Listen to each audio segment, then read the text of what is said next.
because many of us aren't activists. We just don't want men in our spaces. We don't want our children going to school and being lied to and told that they can choose their biological sex. We don't want our governments to pretend that babies have a sexuality. And they accuse us of being prudes. Well, fine. I'm happy for everybody to have a kink, but I'm not happy to see any of it. I don't care what you have for breakfast, I don't care what you do in the bedroom. Just keep it private. Nobody cares.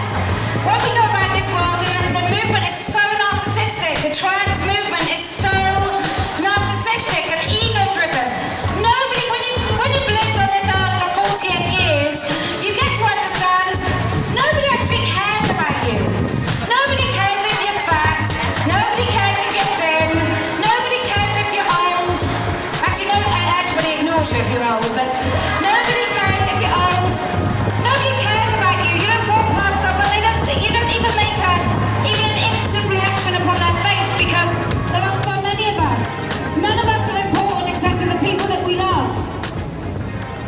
So to all those kids that were here today, you will grow out of this, and I hope you do so without any permanent damage to your bodies. And I hope you do so without any permanent damage to your mental health.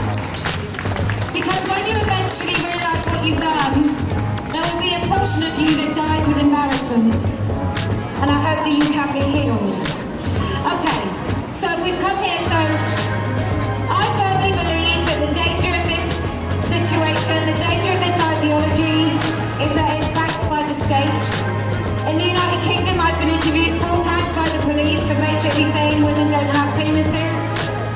I've been arrested because in the UK, if you were protesting about BLM, you couldn't catch COVID. But if you were protesting about women's rights, apparently you could get it.